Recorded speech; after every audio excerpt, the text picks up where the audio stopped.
I hope you're doing well. Pardon the little delay. I'm here alone on the farm, and I didn't have an assist from wife on my coffee. So sometimes I make it myself. Sometimes, if I'm a little behind, she helps me.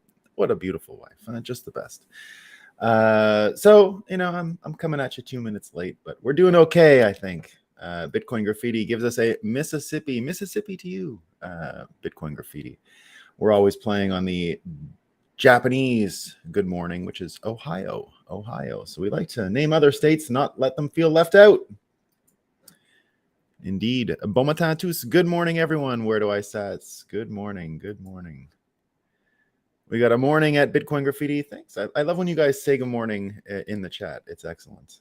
I love that there's a feeling of community even amongst the folks in the chat who don't see each other, right? Because what we're actually trying to do is just have coffee together, talk about the news, and not bother with anything else, right? We don't want to read the news. That's really boring. And we don't want it coming from weird doom scrolling or anything like that, right? So this is what we're into.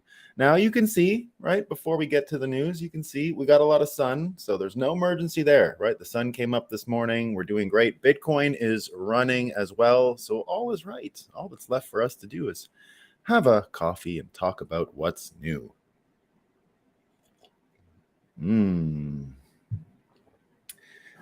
We have a Max mentioning that he's got a Yorkshire tea, hot and sweet. You can drink whatever you'd like, right? I like coffee. You can have whatever you want, right?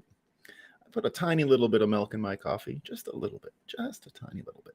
All right, so I know what you're all waiting for. You're waiting for the fakest news of the day. It's Moscow time.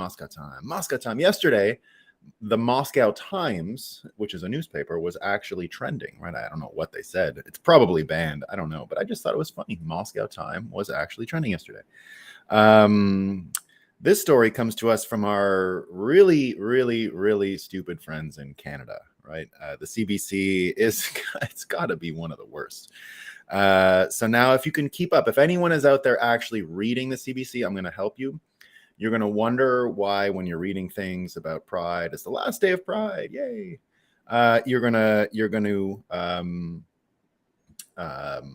see the following. Okay. So there's no more so CBC is changing. So this is just a little tip. If you read the CBC, okay, I'm going to help you right now. I'm going to help you read the CBC because you're going to be like, what's going on? What did they do?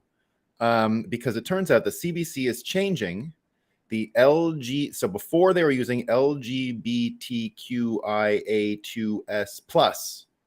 We're very pro LGBTQIA2S plus. But now in the CBC, they're going to change it. All right. So here, ready? From now on, it's going to be 2STNBGC. So we're 2STNBGC. I don't know what. So there you go. So if anyone out there is reading the CBC, now you know, right? Don't say, oh, what is 2STNBCGC? You'll be a racist. Okay, so don't do that. Now you know. I told you. Now you know. No more LGBTQ plus. So this one's really fun. So it turns out Bloomberg, right, says they're checking out the markets. This is from Bloomberg Markets. Shoplifters and student debt are a toxic mix for retail stocks, right? So that's what they're saying. And analysts are warning that resuming student loan payments and theft losses will be a problem. So keep that in your head, right? This is from Bloomberg, right? So imagine Bloomberg's printed a newspaper, right? Imagine they printed a newspaper, okay?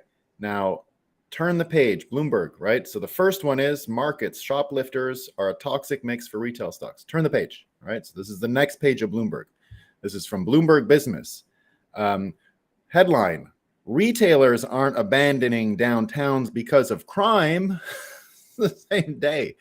Here's the little tweet that came with it. You think crime is driving retails like Nordstrom and Walmart out of downtowns? The real reasons are much more business-like, right? So it's a toxic mix, but not, right? It's not. So there you go.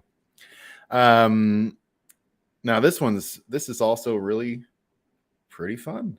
right? Pretty fun. So we got to go back. We got to do a few headlines here. We got to do a few headlines. It's not that simple, right? We got to do a few. So it starts with 2020, right? This is from CNN Health. 750 million genetically engineered mosquitoes approved for release in the Florida Keys. Oh, thanks for the news, CNN. Okay, let's keep going. CBS News, just the same day. This was in 2020, August 20th, 2020. EPA approves release of genetically engineered mosquitoes in Texas next year. So we got them in Florida. We got them in Texas. They're approved the same day. Then fast forward a little bit longer, right? That BioNTech starts a human trial to test the malaria vaccine, right? So that was in 2022. Oh, hold on. This is from this morning. First U.S. malaria cases diagnosed in decades in Florida and Texas. Whoops.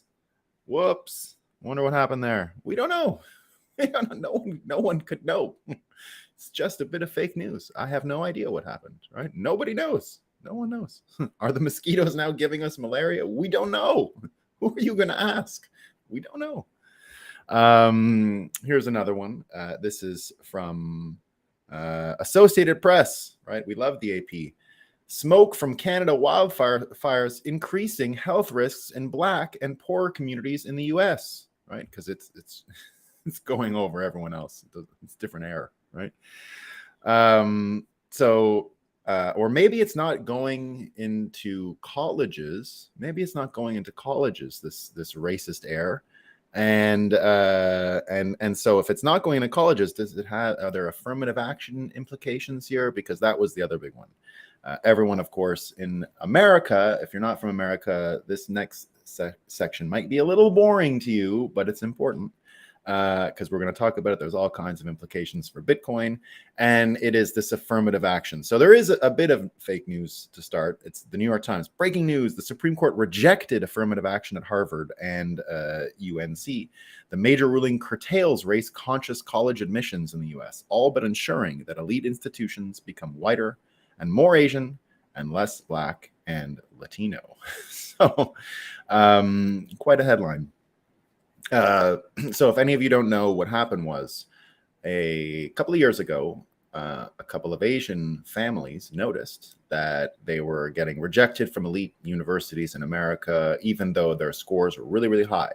And they started looking into it. What's going on here, right? And they found out that the affirmative action stuff in American colleges were targeting Asian Americans. So it wasn't the white versus Black thing. It was Asians that were getting affected. So the numbers that we see today, now unverified, I've seen these float around the internet. Okay, they've just been floating around the internet.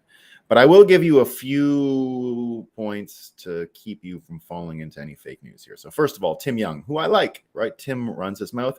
And these numbers I'm about to read have been shared widely. So you'll see them everywhere, right? So it says, this is Harvard's admissions rates based on race. Asians, 12.7%. Whites, 15.3%. Hispanics, 31.3%. And Blacks, 56.1%, right? So what they're saying here, right, is that 56% of Black students who apply to Harvard get in, right? 31% of Hispanics who apply to Harvard get in. 15% of white people who apply to Harvard get in. And 13% of Asian folks who apply to Harvard get in.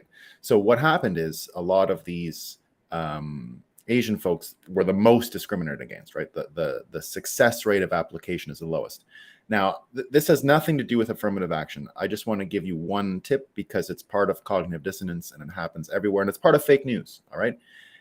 Any number that you're given that's a percentage, that's some form of data point, if they don't give you the complete data set, right? They don't give you the complete data set. This here, the success rate has relevancy, but how many Black students are actually applying, right?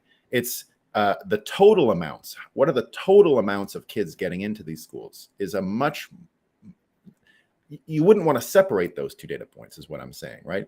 Keeping the data point of success rate alone doesn't really give you the whole story, right? It just doesn't give you the same story with the same scores. Yeah. So I see Daniel saying here with the same scores. So the data that I'm reading is just in general. They don't get into the scores, right? But the point here is that you're not actually being shown the whole story when you're just seeing success rate, right? Part of the story is, do you even think that the same number of applicants are African American versus Asian? Is that what you think? Right? Like, how many Black kids are applying to Harvard versus how many Asian kids are applying to Harvard? I bet you the number, I don't have them. We've been misled. The numbers are not here. We don't see them. Right? Has anyone seen those numbers? Has anyone seen the context of these success rates? I don't think so. Right? I think you're just getting raw numbers because they look really bad.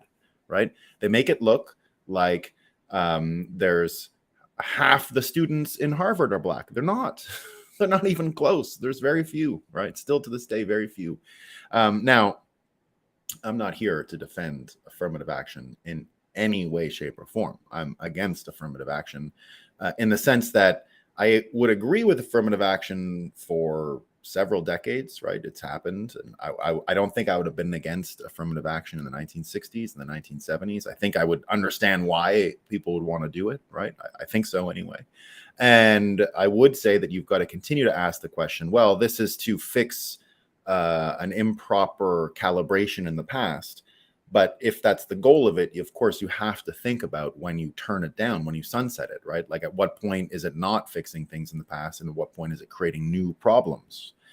And that's sort of where I see ourselves right now, right? When I think of the real stresses that we're living in the modern era, I mostly blame colleges, right? So if you go back to the end of World War II, or go back to the context of World War II. What's going on in World War II? There's three major political philosophies that are fighting. There's communism, there's fascism, and there's liberalism.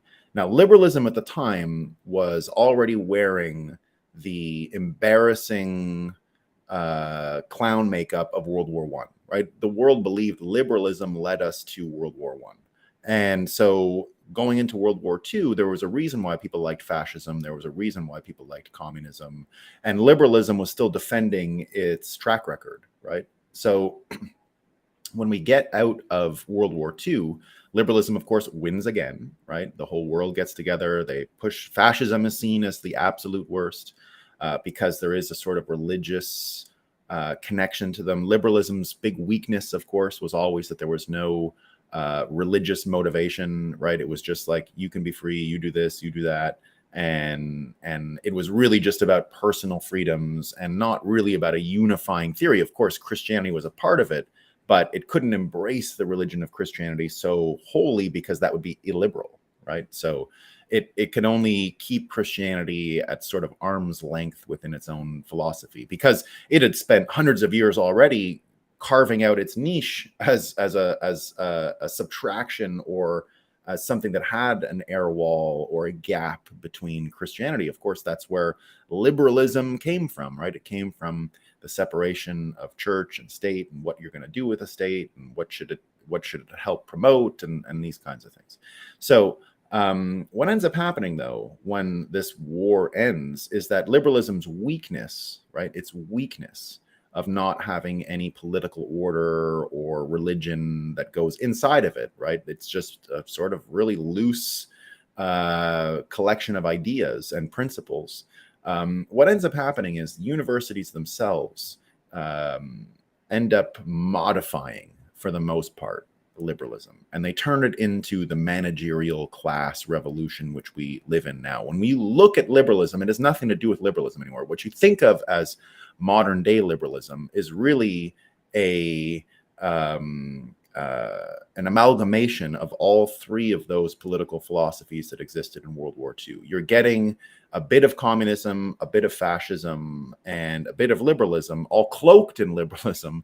But really what you're getting is the managerial revolution, which is what we've been dealing with forever, which was predicated on university degrees and the credentialism that came out of college. The whole battle plan from then on became which school did you go to, which degree did you get, and how much credentialism will that get you going forward. And it created the blueprint for most people. Now, as someone who came, from Quebec, I'm from this East Coast world, right? I was sure that getting a good education as a young person was the only path, right? Because that's more or less how you're brought up. You go to school, I went to all kinds of fancy colleges, right? And was certain I was on the right path. It wasn't until I got to Bitcoin that I realized I was a financial illiterate from going to college. I had no concept of making money, even though I worked in the Senate Banking Committee in Canada only because of credentialism, right? I had gone to a good law school and had a really good resume and all of that stuff, right? And I went to all of these fancy schools in Europe and Canada and here and there. But afterwards, I became a teacher. Before I went to law school, while I was at law school, I was also a teacher. So I took a great interest in education and all of these things, right? And I even tried to create a college in my area here in the Eastern Townships because I was already starting to learn about the limitations of education to begin with, right? I wanted an experiential college that helped people put on events. There was nothing fancy and esoteric or academic about it, right? It was like, let's put on physical events and the kids will learn this and that and practically have their hands on things. So I gave a couple college lectures in my life. I gave a Federalist constitutional lecture at the University of Kyoto while I was a lawyer in Japan. When I first moved to New York City, I gave a lecture not unlike some of the stuff we talk about here, to the Columbia University the Columbia University joint MBA and law degree. So there's a joint MBA law degree, which they offer at Columbia University. That's one class. I went and gave them a lecture, a 2-hour lecture on what Bitcoin meant and cryptography meant and where we were headed and all that kind of stuff. So I have some experience in these worlds, right? I was a high school teacher, I'm an elementary school teacher in South Korea. I taught little kids. So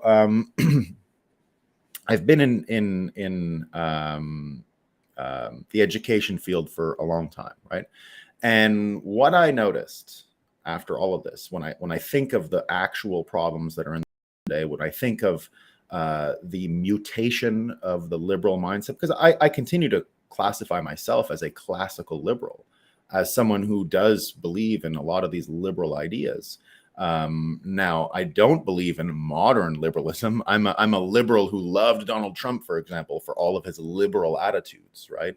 And in some ways, that's why a lot of classical liberals had to become conservatives, because conservatism became, let's not change things from where we went before. In fact, conservatism became really the bulwark against the managerial class. It's where liberals went for refuge. Real classical liberals went for refuge against the managerial class.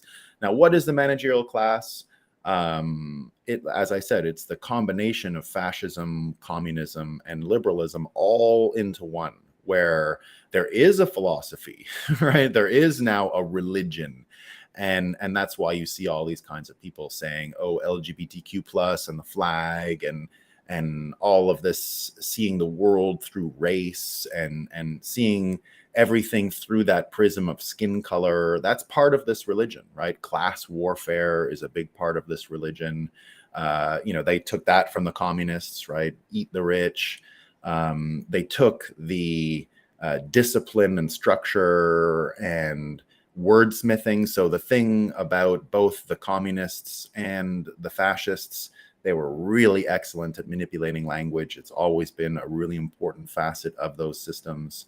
Liberalism wasn't really that, it was about seeking the truth. So it wasn't really about manipulation of language. That came in from the other systems. And that's how it took over liberalism. And that's how it took over the word liberalism, right? And I continue to put the responsibility for this failure at the door of universities. And for many years now, I have completely given up on the capacity for universities and colleges to do anything useful. And in fact, believe that their time in the world is over. They're irredeemable, right? Irredeemable. And I'll get to where I think they're headed and what we have left to get out of them that I think is useful. The one last thing they can do for us. But here's what Bitcoiners have learned over the past few years, right? First of all, credentialism isn't going to work, and building this entire managerial system out of the credentialism that university put into place is already lost, right? This is what happens in the Bitcoin world. If you come to a Bitcoin operation, if you come to if you come to a major exchange, if you come to any one of these things and you say, oh, I went to Harvard, give me a job, they're going to punch you in the face. They don't care. No one cares. They want to know why you went to college when you could have made money. What were you thinking? Like, why did you go to college to like get permission to make money or something? So it doesn't work. It already doesn't work in our industry. Now, furthermore, as someone who programs events, right, that's kind of where I found a bit of a niche and a role in the industry, and it's been going back years now. So I help program CoinDesk's original event, Consensus, and we help build that up. And I program Bitcoin Magazine's major Bitcoin event, the biggest in the world, right? So the thing that I've been designing for years, and the thing that I'll say, not for marketing and not to the public and not, oh, come to the show because it's like this. The thing that I say internally and the thing that we organize around and the thing that we build, right, when we're doing all of these planning sessions and really just getting the direction of what events are. I've been saying for many, many years that we're here to take over the failure of college. Remember what I said, I didn't know anything, zero. I knew nothing. And I had all the fancy degrees, right? All of them. I knew nothing about finance, zero. I was a financial illiterate, a stupid Canadian credentialist, financial illiterate, right? And Bitcoin, of course, forces you to open your eyes. Now, I knew about who Milton Friedman was and Hayek. I'd read all that stuff in college. But I thought it was like a real debate, are you Keynesian or Friedman, which are you? But there's no debate. Once you become financially literate, you realize the binary itself is a trap, right? So for a long time, the orientation of what I program for events is to take up the actual void left by colleges. And that's where Bitcoin meetups have become so relevant, right? If you talk to almost any person who graduates from college that has an economics degree, they're usually blind to what they don't know, right? So I remember when I was in Russia many years ago, I met a girl studying economics, and she was like really sad. She knew she was getting a shit education, and she went to the most famous Moscow University in Moscow. And she would say, we only learn Marx. We read Das Kapital. That's it. I have no access to any of this other information. We don't get it. And it made me think, well, it's almost the same in our system. Like, how is it that people who go through all of this learning never become financially literate? Like, how are there so many stupid economists in our system as well? And it took me a long time to sort of figure it out. But that's what Bitcoin events are really there for. When I say, we plan these events, what I'm really thinking of, that's why the side parties and the activities and the socializing and the networking is so important, because over 4 days, what you're really getting is a full university year experience condensed into this small amount of time, which is way cheaper, way more fun, way more impactful as far as what you're learning. There's no tests, there's none of that stuff. Bitcoin meetups are an even better, right? The event itself just builds off of the meetup culture. When Satoshi wrote about a P2P electronic cash network, not a lot of people understood that it meant a network that would even go into a physical world where meetups would be the main propagating force behind Bitcoin. And those meetups are actually the model for where education is headed. Bitcoiners have already written the book on how to push this forward. Now, there's been people that say for a long time, so one of the things that I learned, and I was just talking to him 2 days ago, Isaiah Jackson, great friend of mine. He wrote the book Bitcoin and Black America. His family came down and stayed with me in Barbados. I'll be talking to Justin Rednick right after this call. He's the guy who wrote the book From Bars to Bitcoin. He was in jail and then found Bitcoin and is sort of he's Bitcoin vegan is his other name. Super cool guy. And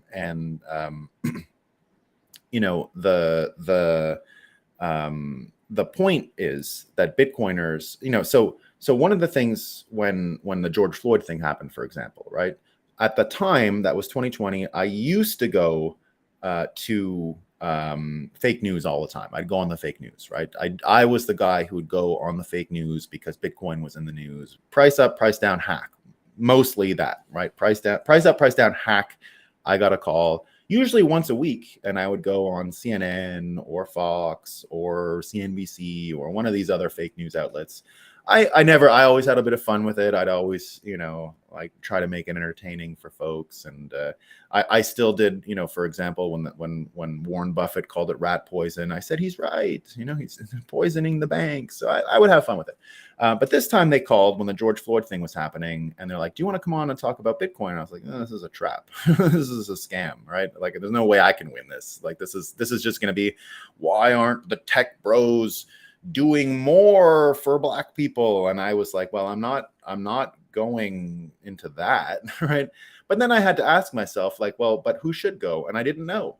And I was a little, George Floyd thing did, I think, force many people, as crazy as it was and unjustified as it was, in some ways, it did force a lot of people to stop and actually ask some questions. And I stopped and I said, it is a little weird that I don't know who could actually manage the talking points about Bitcoin and George Floyd and Black. That is a blind spot that I had to fix. So I quickly went to figure it out and started looking at who could handle that question in a way that I thought was the right way to go. And that's how I found Isaiah Jackson. And what I found out was not, first of all, I didn't know about the Black Wall Streets. That's a true story. White people used to burn down Black Wall Street so that they couldn't create circular economies. That's how the book starts. Really awful stuff, right? Awful stuff.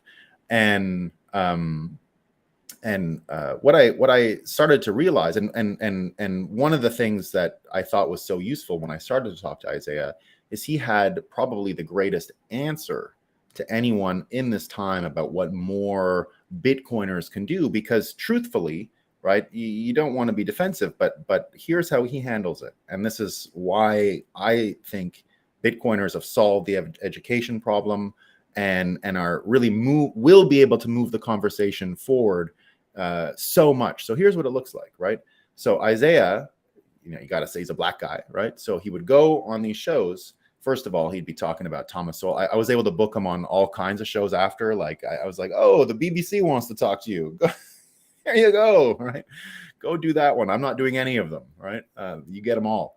So what Isaiah would do why don't Black people have more sway in Bitcoin? And he has the best answer, and I can't give this answer, right? He would say, what are you talking about? Like, there's some of the most important developers are Black. Like, the richest, most successful guy and the best writer in the industry, Arthur Hayes, is Black, right? There's roast beef, beauty on. There's like a million amazing people that have been around forever. And so he would always turn that question, like, well, why are you racist for not recognizing the contributions that have already been made? And if you ask yourself, well, what are Black people population-wise in the United States? 10%, right? Well, the contribution already to Bitcoin from the Black community is way greater than 10%. It's way greater, right? So they're already disproportionately successful in Bitcoin. Already disproportionately successful. And I don't imagine that's going to stop, right? I continue to look at Africa and its uptake on Bitcoin much higher because, again, what we talk about a lot here is the managerial class's arrogance, and what they've done to the system has created a blind spot where a lot of people don't really know that their degrees aren't worth anything, and they are financially illiterate, and they continue to have trust in the top-down structure of the managerial system. And that's what's misled them to the point where they think some boomer with an idea and some charisma is going to be able to fix the money system, right? Yay. It ain't going to work, right? So what advantage a lot of Black people have in America comes from what Isaiah mentioned in his book, Bitcoin and Black America. Black national identity in America isn't predicated on the success of the dollar. They feel out of that system. They have a lot more to be proud of, a real culture that isn't about the US dollar that they can be proud of. Now, we know all kinds of Black people, like white people, love money. They love the US dollar, right? All about the Benjamins. And I think even the nickname Benjamins is from the African-American lexicon, let's say. I'm not sure about that, but it seems like it comes from some rap lyrics. all of that said, right, I simply think education itself, now this whole affirmative action thing's got everyone all excited in America. Oh, more people are going to get fair meritocratic access to college. Yeah, okay. But guess what? The whole thing doesn't work. The whole thing is coming down. The whole idea of higher education in the context of, just look what we heard, the student loans, the financial incentives, it's all broken. And what do colleges actually do these days? The goal for me as a Bitcoiner, for my children, is that they never go to college, ever, right? That's my goal. If they go to college in some way, it's because something didn't catch, right? Now, because I homeschool them, because I use none of the inherited systems to educate my kids, I use really a Bitcoin model, right? Very involved parenting, try to get them involved in as many Bitcoin community things as I can, and lots of private lessons here and there, but it's a master apprentice relationship. And that's what Bitcoin has started to model for the whole world, that you can actually, the medieval education roots of what we think of as Western universities is very different from what we've been given. This big class with a lecturer, that has nothing to do with the original Oxford. Do you know what Oxford really is? If you're like what Bill Clinton got with the Rhodes Scholarship, you think he went to like classes? No. The real Oxford looks like this. You put the academic gown on and you walk around campus with your professor and you talk. He gives you some assignments, read this, read that, and you walk around and talk. It's one-on-one. It's master and apprentice. It always was. The Germans still do that system, master and apprentice, but it's become more technical and more vocational. But it used to be applied as well in the liberal arts. It used to be applied to, philosophy and mathematics. And if you go back even further to early medieval times, before the colleges were even created, that's actually how you made your career. What you did was you just copied entirely. You copied the life of someone who came before you, whose life you admired, which was a form of master and apprentice relationship. So, for example, if you wanted to be a poet, you would take a system of poems or a series of poems, a collection of poems from the person you respected, and you would modify them in your own original way. You would limit your ability in some ways to be creative and find creativity within that small niche. And they would do it for their entire lives, right? So there would be people like Chaucer, who wrote the Canterbury Tales, who himself mimicked, I forget who, but he had someone who he copied, right? And that was how he created his art. And that's how this stuff ended up going. So now today you get a lot of people commenting on how it won't even matter, right? So here's what Jonathan Turley says. Jonathan Turley, who is a lawyer and a really smart guy. If you don't follow Jonathan Turley, I recommend it. So here's what he says about the affirmative action stuff. He says, the New York Times tweeted that the decisions barely racial discrimination in the admission is all but ensuring that elite institutions become whiter and more Asian and less Black and Latino. And he says, I expect that colleges and universities are already working on the circumvention of the decision.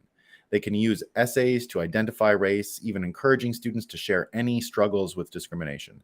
There is also a move to eliminate standardized tests, which will make the future challenges more difficult, right? And of course, you've already got the White House weighing in saying, oh, no, you can't do this, right? It's terrible. So bad. Now, this morning, here's the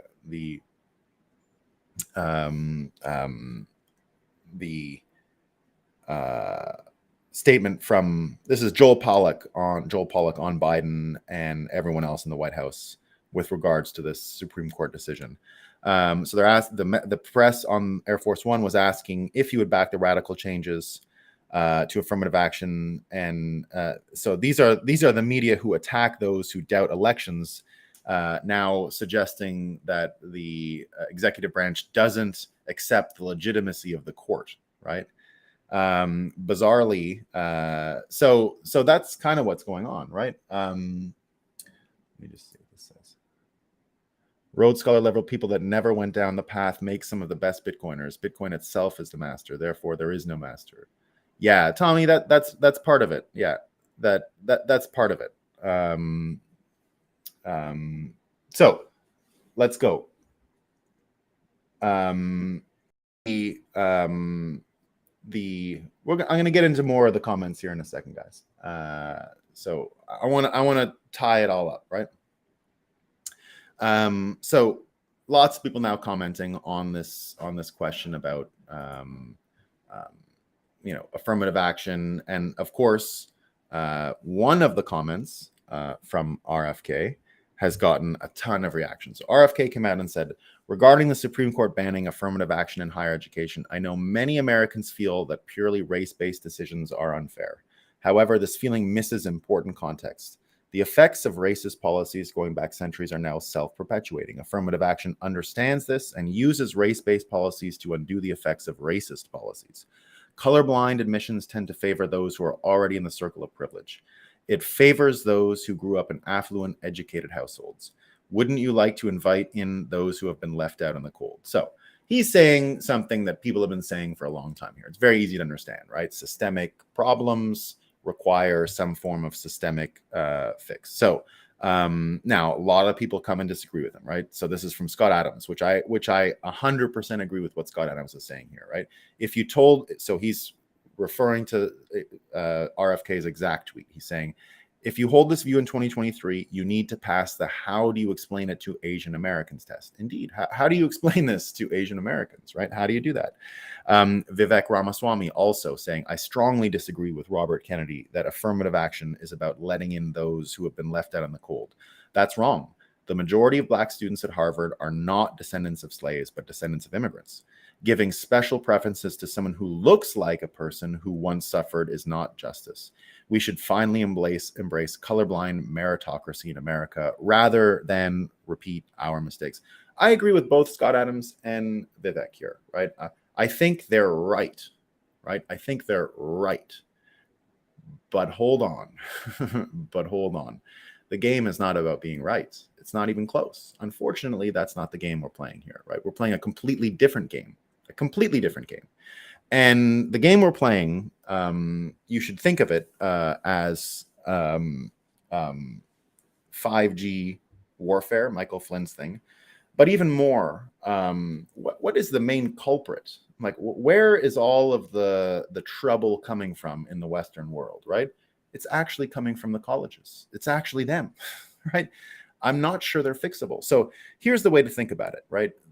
Everything these colleges have done as far as connecting communism and fascism and smashing them and squishing them into the liberal bucket and then using the title has given a worldview that it's all about scientific progress. It's all about all the things we've gotten from applying science and driving out the darkness of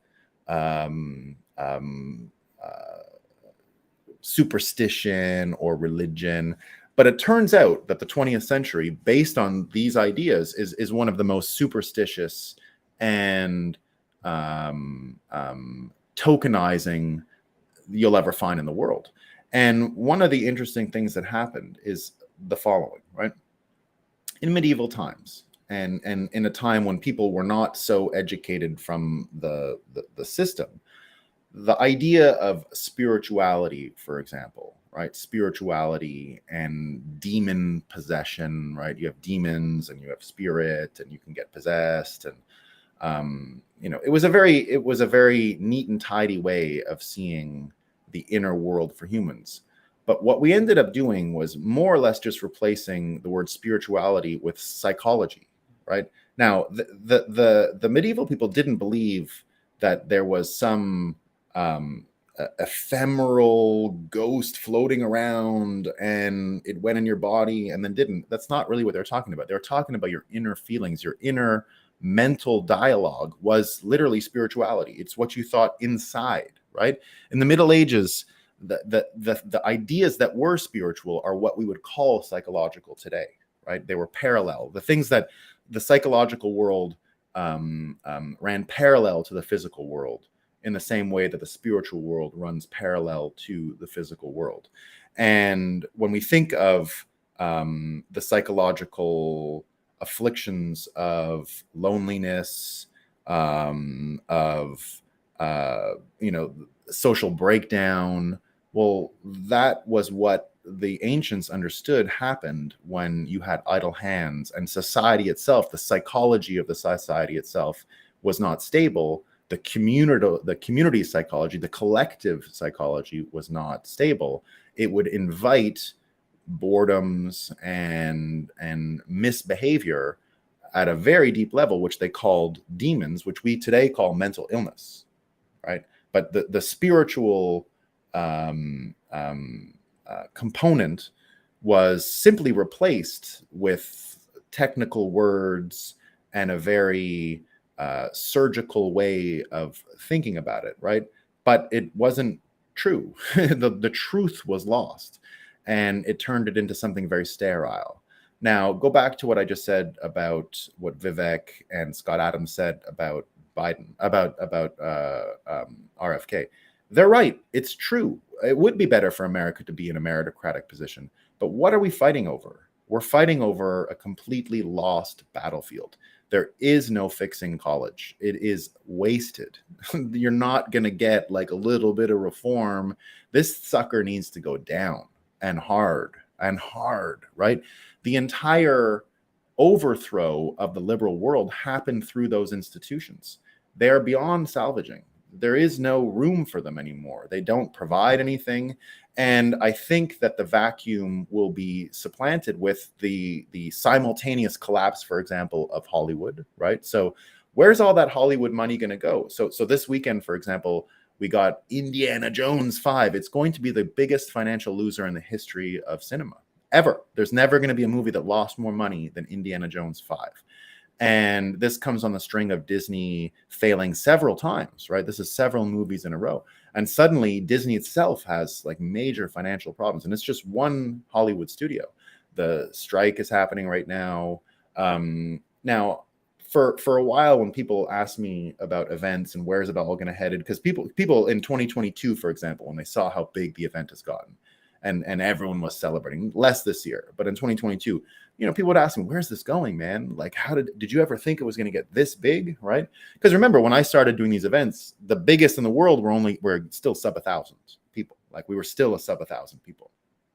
The biggest Bitcoin and crypto conferences were not much bigger than some meetups when we started, right? And so to watch it go from 2015, when it was sub 1,000 people, to 2022, 7 years, and you're at 30,000 people, right? Like, it's a totally different ballpark. And so people would ask me, where's this headed, and how much bigger can it actually get? Do you expect it to fall? Are you going to plan? And I would say, look, I think we're taking over for both college failure and the failure of Hollywood. And I think in the end, we're going to get both of those budgets. I think we're going to get both of those. They can get much bigger. And if you think about 5G education and the ability for the best teacher now to share their lessons with every student, I just don't see a path forward for colleges that's worth fighting over. Now, I get why you're going to want some form of higher education that is there, that will still be the inheritor. Like, I don't think it's going to be erased from the planet, but it's going to change heavily. And when I sit back and I say, well, we've got to think strategically right now, and we got to think about what we're willing to fight for and what hills we're going to die on, and all of these things. I go back to the 5G warfare perspective that General Flynn shares, and the 5G warfare principle. Let me just see my notes. Did I really not? Yeah, okay, I got it. Now, the 5G warfare thing is all about dividing and conquering. So here's what General Flynn. So remember, in warfare, what you should do, right? What you should do is, if a field is lost, you get out of there. You don't fight for lost ground. If I was really, truly, and someone was trying to really win the war in Ukraine, like the Donbass and all that, there's not much point anymore. This is pretty lost, right?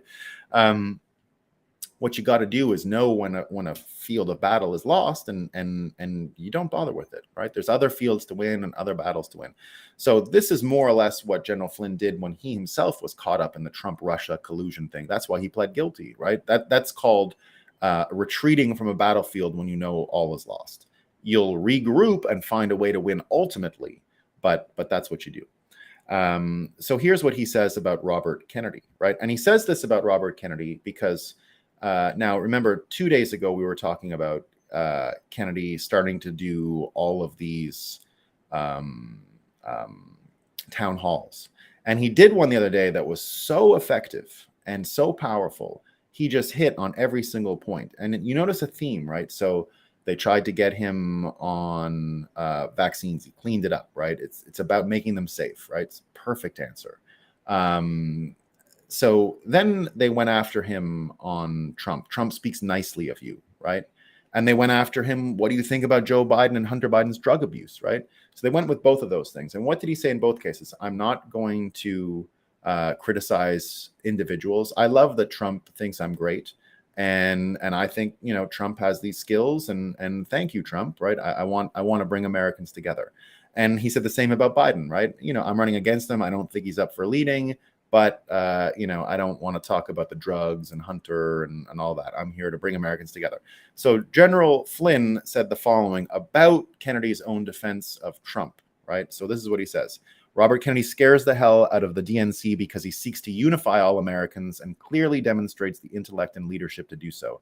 Between he and Donald Trump, who scares the hell out of the GOP, I agree with their common message that we better get America back on track of being a great nation once again, where respect returns to those running our nation, especially respect for the highest office in our land, or we're finished.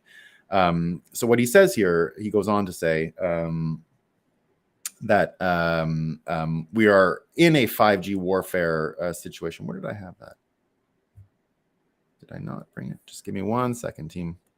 I'm positive I had a 5G warfare quote from him here somewhere. I'm missing it right now, but I need it. It's important. Well, that's what I got. So the whole point of 5G warfare is to divide people, right? Where did he put that quote?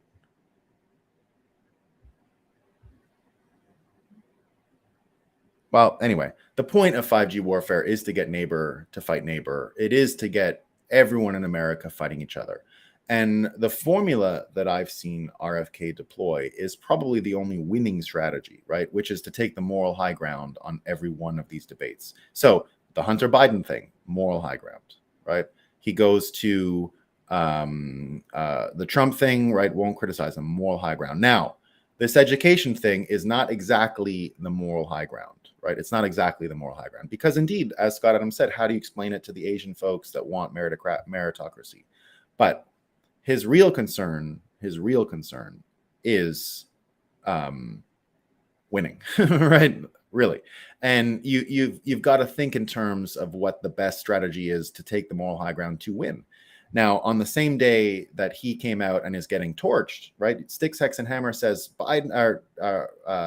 Kennedy is over. It's done, right? His campaign is done because he supported this thing. Vivek disagreeing, lots of people disagreeing with him, right? Lots of people saying he's only actually good to get you to talk about things. He's a good foil. He can't win. On the same day that this happened, right? Michelle Obama, for example, came out and said, oh, we need affirmative action. It's the only thing that will save America and blah, blah, blah, blah. Now, again, I go back to the argument that the universities are a lost battlefield. They have to be completely reimagined. Affirmative action isn't even the beginning of what has to happen. I imagine what happens with universities in the end will be what the last little thread of what they're good for is to maybe give people who had terrible parents, no one looking out for their education, no one in their community when they are young helping them, and they have a second chance. Or immigrants that worked really hard and want to have some it's more or less the only thing that's left at being successful is orienting people into Western world, but it ends up screwing them up anyway because it gives them so much crazy information and lies. So again, I think it's a lost battleground, and there's not much we can get out of it, even if we squeeze it even harder. And Bitcoin has already created the education framework that will dominate going forward. So it's kind of yesterday's debate. I get why people are angry about it. I just don't think it makes any difference. And I get why people are upset with RFK and what he said. But in my opinion, he's got, maybe he even believes that. He's shown that he's got sort of some elasticity and can change his mind on these issues. But anyway, I think his main concern is don't even open that up as an attack vector, right? Because it's useless. You can't win the fight. Why should he have to debate Michelle Obama, which might be what happens, by the way, right? Like, I don't imagine Biden is going to make it. That's just me. So if he ends up having to debate Michelle Obama, you don't want this on him. And his story here is pretty sensible, but I think it's got problems. So the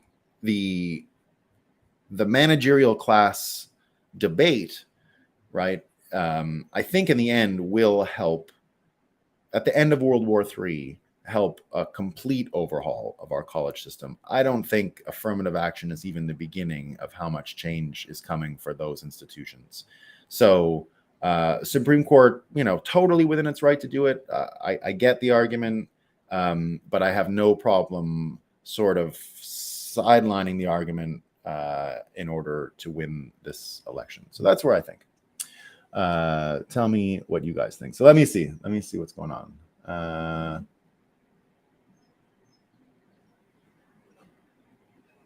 Let's see where we are. I missed a lot of these.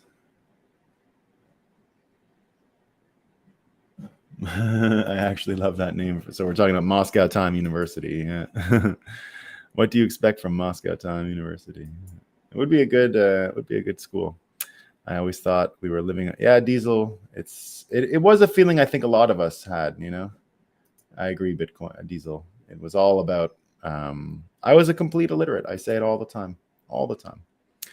We don't realize we are still in the prescient stage with many subjects, psychologically, economics, etc. We are not as advanced as we think. No, and that's what I was saying. We have never suffered more from the afflictions that the education revolution was supposed to have solved. Right? We've never been more like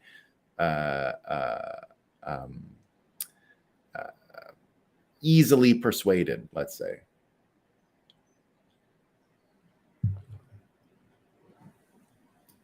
Understanding the current monetary system made me understand Bitcoin. I was the other way around, Diesel. I was the other way around. Understanding Bitcoin helped me understand the current system. I had a feeling about what was wrong with it, but I had no way of articulating it.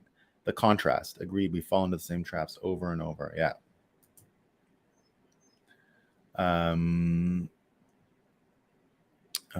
never knew the difference between centralized until. Donald Trump is pro-Bitcoin. Want to point on this doll where he hurt you? I don't know what you mean, Jay. I love Donald Trump. We love Donald. And liberalism, all the same thing, just with Democrat sprinkles. Well, old liberalism wasn't the same thing. That's kind of what I'm getting at, right? That these things changed. It became the same thing. Yeah, it did. That's what I'm saying. Through universities. It was the universities who did it. Right. That's, I guess, the point. What I'm saying is you can't turn such an enemy. It would be like saying we're going to make the Federal, not keep Bitcoin on its balance sheet. We're going to make the Federal Reserve run Bitcoin. Like it's not going to work. Right. I mean, they can run a node, I guess, but that's not what I mean. That was a bad example. Never mind. I don't know.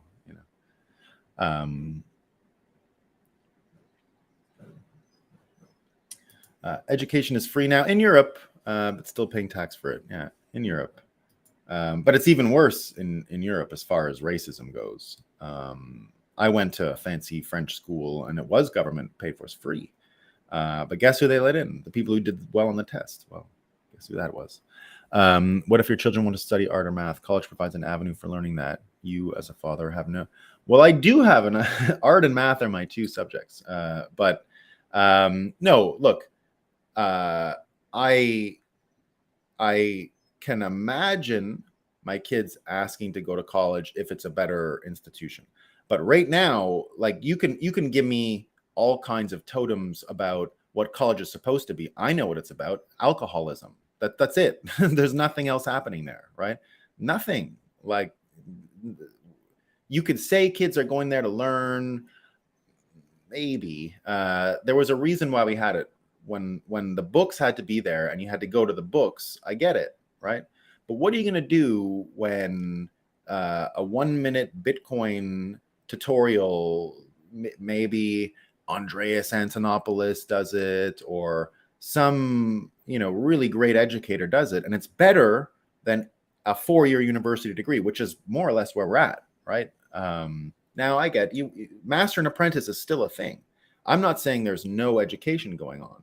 I'm saying the model that Bitcoin perfected, the P2P model, will be more enshrined in more subjects by the time my kids are old enough to do that. That there will be different avenues, and I agree. You want to get that there'll be a limit to what I can teach them. I agree with you, David. I agree with you. There's a limit to what I can teach them. But I think those opportunities will be there by other means. Won't just be school. If it's school and they have to go, I agree. Right? That's fine. I'm not saying it, but my goal is they don't go. I'm not ashamed to say I am, and I'm any whole coiners here. The world is so inefficient, man. Clout Casino, what's up? And numbers met are lower. Oh, cool. The market must be pumping. The market must be pumping. State colleges are free if you agree not to move out of the state for 3 years. Hunter College is worth its weight in gold. Yeah, there's most of the state schools are pretty similar, right? Free if you are from the state. Roads. Oh yeah, we read that one.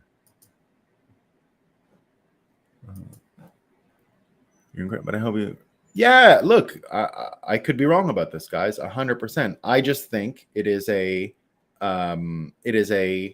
for me personally, if I was a general in World War III, right? Imagine I'm a general in World War III. I'm not putting any weight on colleges to like win that battlefront. I'm abdicating it. I'm letting it go, right? Don't want it. Don't even want it, right? Yeah. Being an apprentice of Bitcoin. Yeah, there you go. That's the master. I hated affirmative action. It was basically it's super racist, Clout. It's super racist. They basically had minorities get into admin offices. Well, that's a different story. So the work one, and now that it's headed there, I'm more interested in that one, the work one, than I am in the college one, right? I think colleges can actually remediate. Like I said, I think the way they survive is on being a social force to help families that just couldn't do the job with their kids. So that's where I see it headed. Does RFK mean that Bitcoiners will lean Democrat in the next election? I think it's exactly what Michael Flynn said. The most damaging thing for Democrats is RFK. So will they lean Democrat? Will Bitcoiners lean Democrat to put the knife in? I would, right? That was the appeal to Trump. The appeal of Trump originally was that he was going to destroy the Republican Party. Never forget that, right? And it's important to understand why people like me love Donald Trump. We love him, right? It's love. It's actual love. Because he destroyed the Bushes and Jeb Bush, and we didn't think that could be done, right? And there were people who were more interested in winning because we understood the whole system was corrupted, that were more interested in winning the Republican Party first before anything else, because that was the battlefront at the time. And so those people like myself will never stop loving Donald Trump for that act alone. But I think RFK can do the same for Democrats. I think he can. So if you say lean in, yeah, lean in to stab them. Yeah, kill the beasts, right? Metaphorically, of course. So will Bitcoiners lean in? Yeah, with the knife point out, right? With the knife point out. So I think if they can do it, the Republican Party is already dispatched. Trump has already destroyed it, right? It's finished. Whatever's left of it is just a fight. And I don't think the liars are going to be able to pick up the pieces. Trump will make sure of it, right? So in the same way that Trump was deadly to Republicans, RFK is deadly for Democrats. Deadly. It's they can't survive him. They can't survive him. He's too good at what he's doing. I have a friend at Columbia University who's working on a mathematical proof of superstring theory, convenes with other mathematicians around the world and publishes his progress for critique. Yeah, I mean, look, I'm not trying to say it gets obliterated. I think it survives, but it's got to be burned to the core and then grow back. So in what form it grows back, I don't know. I don't know in what form it grows back. I'm not trying to say that. How about this? This is what I'm trying to say. The normal NPC don't have to think your plan in life is this situation, which I lament because I absorbed it as well, is go to college and then you get a job, right? Credentialism. I don't think that's going to be the main route for most people anymore. I think we're going to move to, for the most part, a master apprentice situation. And colleges will go back to what they were a few hundred years ago for a group of people who are interested in information for information's sake, knowledge for knowledge's sake, science for science sake, and all of this interesting stuff, superstring theory, mathematical proof. I think there's still going to be a venue for that, right? I still think there is going to be a venue for that. It's just not going to be the thing that I'm talking about here is not these high performing parts of education. Like I get you might want to go to some place for brain surgery, or maybe not. Maybe the robots will do it. I don't know. It's the idea that everyone has to go, right? That's just what you do reflexively. And it's this thing about getting a liberal arts BA, right? Like, I don't really know, right? Now I get why some scientists labs and all that stuff. I get it, right? So I'm not saying it goes to nothing. I'm just saying Bitcoiners have already modeled how the majority of people should be educated, the system that they should be educated by, not necessarily the information, the system, the P2P model, smaller meetups, incentivized by your own motivation, right? Everyone who comes to a Bitcoin meetup, it's because they chose it, right? Much easier to teach someone who chose it themselves. So there you go. In some higher schools, some racist groups, minorities of a specific religious group were dominating the higher colleges with money and ruin. Yeah, that could be. Yeah, that could be. Yeah, that could be. He couldn't do this in a vacuum. I hear what you're saying, David. I hear what you're saying. The current education system has brainwashed us all. It all depends on what part of the world you live in. That's true. Yeah. College is a horrible racket. Yeah, education, industrial complex type shit. Yeah, that's where I'm at. I don't want to name the religion, but they have unmasked a racial supremacy ideology. Yeah, I've seen that stuff. Clout, I've seen it. Governments will educate you depending on their agendas. Absolutely. Public education was a priority for the National Socialists. A priority, right? There's a reason. To make a generalization that colleges should collapse is intellectually dishonest. Well, I don't know about dishonest. The money situation will help them collapse on their own. I don't think they're making it out of this decade. I mean, they're in such bad financial positions because of the very thing they did with the managerial class, they imported it to themselves. That's why you have so many gender equity advisors. They just created more jobs, not for educators, right? So even if it is just a collapse of their corporate structure, and it gives more money to the actual frontline professors and educators. Because go ask the professors how it's going. Go ask them, right? They're going to tell you it's a scam and it's falling apart and they don't get any money and they get paid shit. And it's all the diversity administrators that are making all the money in the colleges. So I don't think it's a generalization. I'm prepared to make a prediction that colleges don't make it out. Like a bunch of them are going to go bankrupt. If you removed Chinese students today, foreign students, it's already over. Not going to make it, right? So I think some colleges would make it, but the vast majority are gone. How many are already closing? Have you seen the numbers on that? It's bad.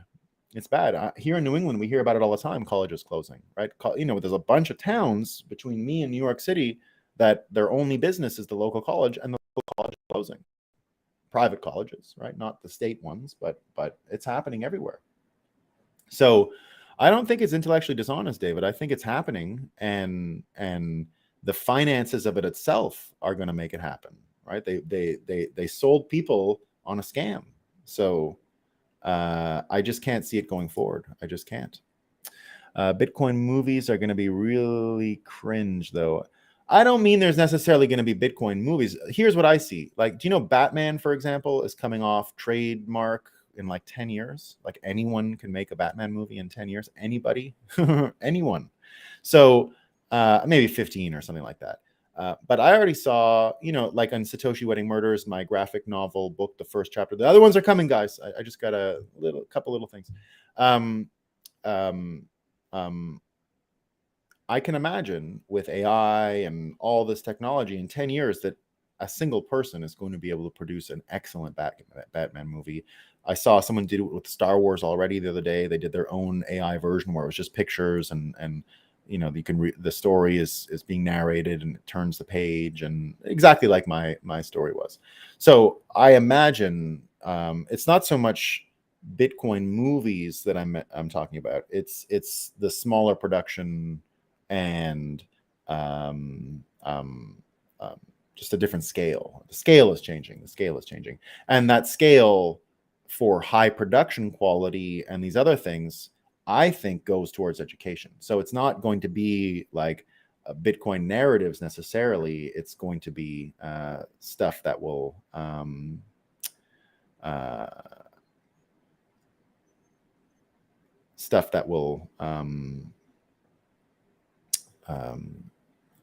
have good energy and attraction. All right. Why are most Bitcoiners the biggest voice crony capitalists? Because they have the most money. Bitcoin is neutral. Bitcoin should appeal to Marxists. I think it does.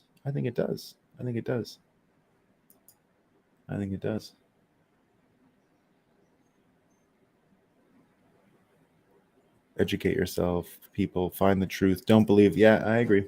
Companies like FTX, Grayscale, Citadel, and BlockFi, all companies without risk management teams that have made the Bitcoin space sleazy and less trustworthy.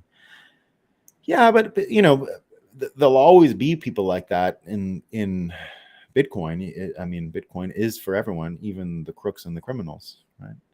Even the crooks and the criminals. Alex Jones wants RFK as a Trump VP if the Democrats exclude him. I'm pretty sure Trump is eyeing Tim Scott to split the Black Democratic vote. Yeah, both of those. I think Tim Scott would be an excellent VP candidate or president. I like Tim Scott as president too. I like a lot of these like other people running. I think it's a good sign that these good quality people are out there. And a lot of people want RFK to go Trump VP. I continue to think RFK should be an independent third party candidate as president, and he should get Vivek to be his VP. And I think that ticket, a Democrat Republican ticket, could get both of the parties out of the way. And that's, I think, what a lot of Americans want.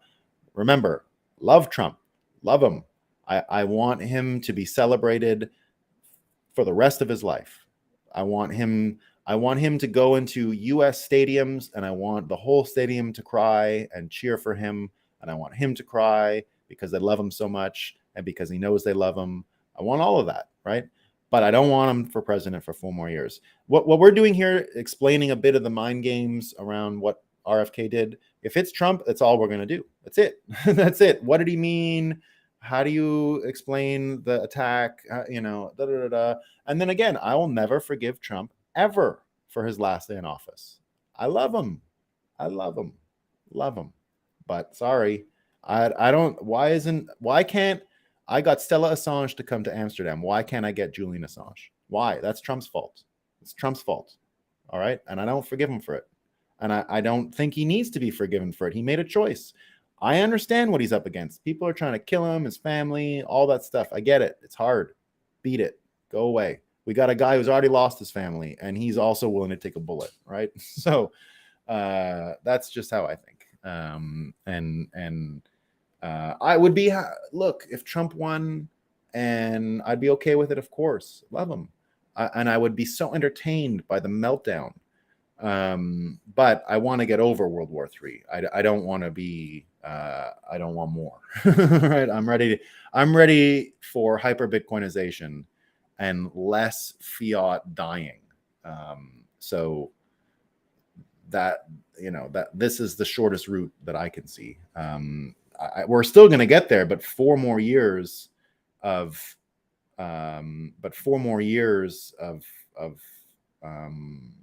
Trump is not simple. Asking, can Trump be RFK's VP? That would be great. No, I've actually thought of that. Trump is too old to want to do the job every day. I think Trump just wants the, I'm mind reading him a bit, but I think he just wants the chance to get back at what happened to him, which I totally agree with. That's what I think, you know. Yeah, so here's Yahim. They are, colleges are communist indoctrination camps, more or less. Managerial class, the managerial class thing. Yeah, that, you know, that's where I'm at. Colleges should be free, paid for by tax dollars. I'm the first person Now, okay, David Hunter, maybe, but I went, for example, right? So I've been to the expensive schools, and I also went to the free school in France, which was one of the fanciest universities in France. And do you know what I saw? So I went to a place called Sciences Po in France. Very, very hard to get in, famous school in France, right? Free, it's free, right? And all of the French students would say to me, oh, you poor North Americans, you pay so much for your school. Ours is free, right? But guess what happens? This is what happens. This is a very simple equation, right? You'll understand it immediately. If it's free, that means the budget is coming from the government, right? From taxes. So it's free from the government. They get the money. Okay, if the school can't actually control the budget, it's just getting a budget, right? It gets its money from the government. It can ask for more, all the normal things, right? But what's the one lever they can control? Seats. How many kids get in? That's it. That's the one thing they can control. If they can't control the money, they can control the seats. And so they control the seats. And they control the seats through standardized testing. And the standardized testing, free, right? Free. But I've never been around such rich kids in my whole life. I've never even come close to seeing that kind of wealth in one place. You know, my life in France was a weekend on the French Riviera. Let's go to my friend's downtown Paris house. Why don't we go to the mountain house and ski with this other friend? His family's not there. It's 30 bedrooms. Let's go sleep there and ski for a couple of days. Now, and they would sit around having their whole education paid for by factory workers and taxpayers. And it made no sense. College, for our generation, should have been seen for what it was, a tax on the rich who are sending their kids anyway. Tuition is a tax on the rich. That's it. It's just a direct tax on rich people who are going to send their kids to school anyway. And when you say it should all be from the government, what you're actually saying is, well, then the schools shouldn't be in charge of their budgets. They're only going to be in charge of the seats. And the seats will be indeed meritocratic. They are entirely meritocratic in France. It's 100% meritocratic. Would people like the results? Do you know what you see? You want to know what you see?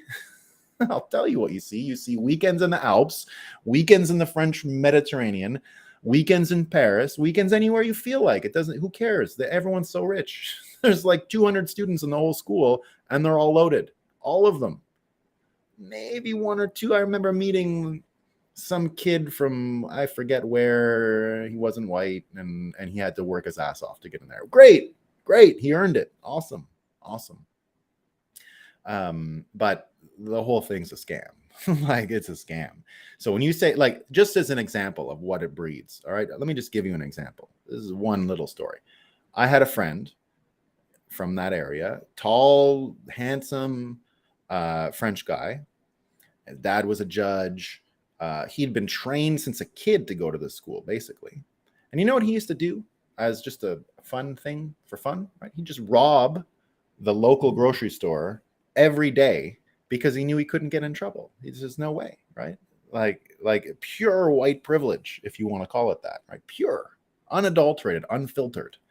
It was a game. It was a hobby.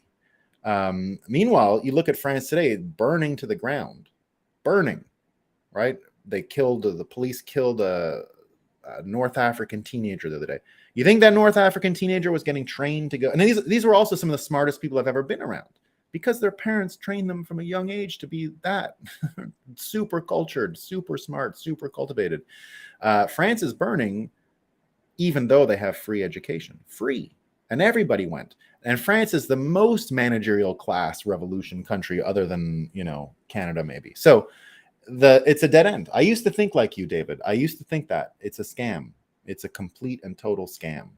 And it doesn't work. Humans just don't operate that way. Again, the brilliance of Bitcoin is that it accepts humans for who they are. The brilliance of actual classical liberalism accepts people for who they are, right? Selfish, greedy, self-interested, all of those things. It's not going to change. It can't change. That's how we're set. That's the system. Bitcoin graffiti. Can we have RFK? Well, he will be big in Europe. His dad was, or his uncle was, and I think he'll do great over there too. He'll change things in Europe just by nature of being who he is. I went to college as the woke stuff was started. I was attacked for my skin color constantly in class debates. I was raised to be colorblind. Yeah, it's no good. I agree with the colorblind stuff thing, guys. I really do. But I have sympathy for RFK's point of view, I guess is what I'm getting at. Universities, medicine, money, Hollywood, the list goes on and on. Yeah. He's in... yeah, it's a tough thing to get across. And Daniel, Daniel says he's in favor of equality as opposed to equity. Yeah, I don't,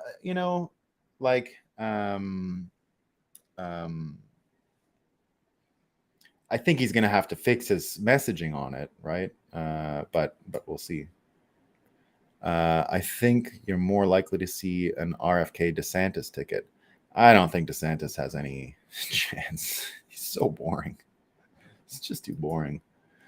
Look at what you're up against, The problem arose when we've all been called a Nazi clout. I was called it a lot when I worked for Harper. Though the awareness created by the internet is shedding a harsh light on the situation we are in, we're becoming aware of how ignorant we are. Yeah, at least the ones exploring cyberspace. Yeah, that's what I think.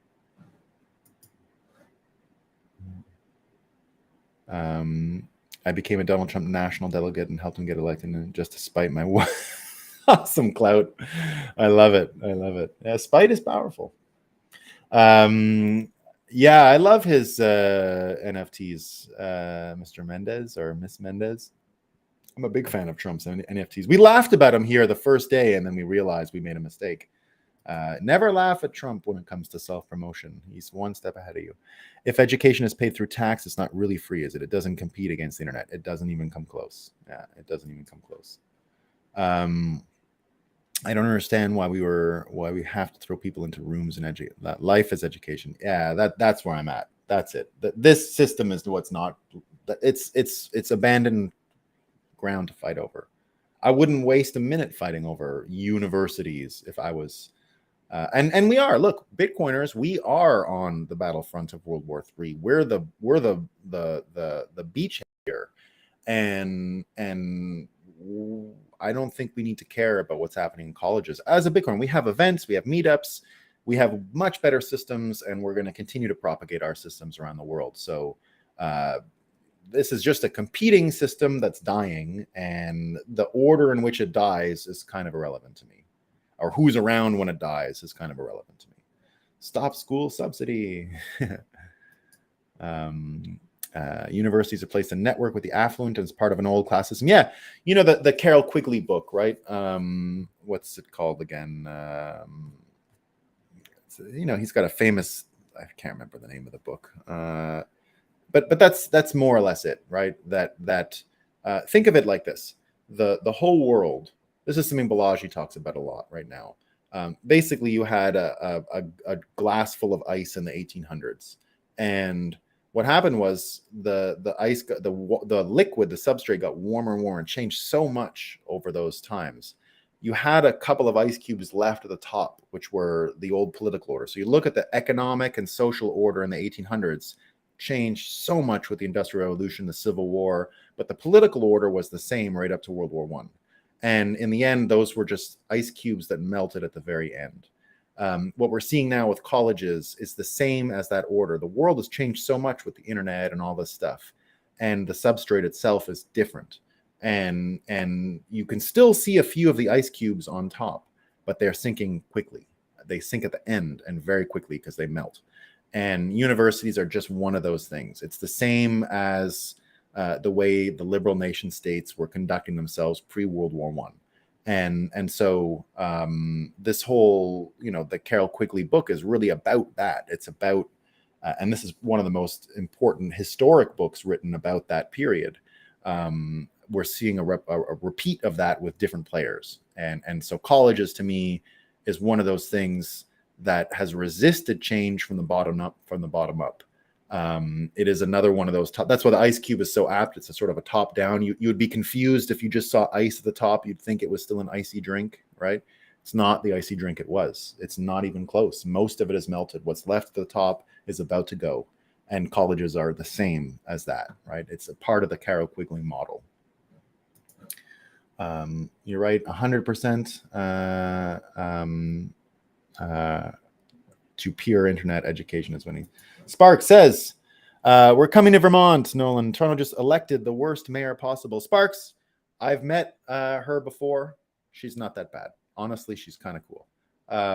Weirdly, so when the Conservatives first took over in the summer of 2006 in Canada, it was a minority government, and we worked really closely with the NDP at the time. This was Jack Layton's NDP, and she was Jack Layton's wife, of course. And to be honest, she is as anti-liberal as all of us here, like the Liberal Party, right? She was one of the NDPers that I got along most with, and when they became psycho NDPers, she was sort of kicked out. So I don't know what's up with her these days. She's probably changed a bunch. Olivia Chow is her name, everyone, by the way, if you're wondering. Olivia Chow. But honestly, I've met her personally many times and spent social time with her over 10 years ago. So she might be a complete maniac since. She might have had her brain broken by Trump. I don't know. I didn't listen to a minute of her stuff in the Toronto election. But she is one of those liberal left-wing people that I have a lot of patience for and is a little different. She might be psycho now, though, so I don't want to say. But be careful of the fake news on the other end, hyping it up on her being crazy. From my personal experience with her, the list is short of left-wing shit libs that I can stomach.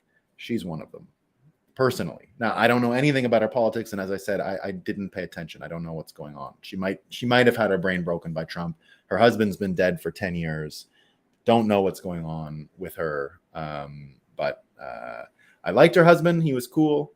I got along well with him. He was from my hometown. I knew him for years before he was in the game, and I knew her. So there you go. I'm gonna say she might not be the worst mayor possible. Now, she gets cast that way. Rebel News says she's so bad. She might be. My experience with her was actually good. Actually good. Don't agree with her, but she didn't dehumanize conservatives, put it that way. And that's mostly what all you can ask for. All right, we're getting long here. We're getting real long. All right, let's see what I got. A lot of comments today, guys. All right, I gotta go quicker. Yeah, this is a good comment from our friend Hodling Eric. Colleges are distracting for the ones that really are productive or want to be productive. Always have to follow politics. They lost all substance. The garage is where the future is conceived. Yeah, that's where I'm at with this. That's where I'm at with this. All right, team. I'm gonna skip a couple of these. Vivek is very. I just had that. Vivek is really impressive. Yeah. Him and RFK have shocked me the most. They're both great. They're both really great. Yeah. Trump hates Bitcoin. That's my thought. Yeah. I mean, I haven't seen him say anything good about it. So I would love it if he liked Bitcoin. How long has affirmative action been around? Probably the 70s. I feel like it's a 70s thing, right? And I look, go back in time. I agree with it 100% in the 70s. 100, like it's not even an argument. Now, I agree. You got to ask yourself, when do you sunset it? It could be now. It honestly could be. But for me, that is a question about being right or wrong or whatever. It's a fact-based thing. Strategically, we don't need to give a shit about education and affirmative action. Like it's a lost battlefield for Bitcoiners, and won't even be remembered when they tell the stories of World War III, guys. When the story of World War III is told, this affirmative action thing is not a part of it, right? It's not. It's not like that was the turning of the tide. No. Nope. All right. AI will collect all information out. Yeah. And we will no longer need to think, but decide. Yes. My vision for education, P2P model and all that is that you also have your own eyeball that is helping you educate and is your best teacher and knows where your weak points are, and all that, right? So there you go.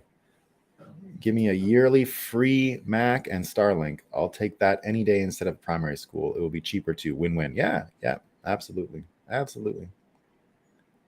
Oh, we got an answer on affirmative action.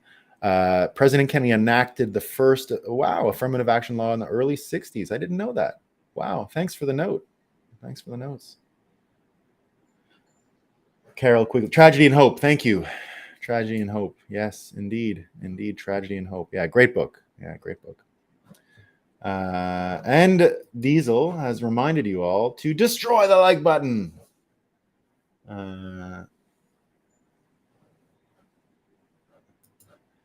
Does homeschooling curriculum hold any credibility for you? If so, is there a particular one that is most? No, Scott, I don't really follow too much of the curriculi. What I mostly do is just work on the fundamentals, reading, math. My kids are pretty young though.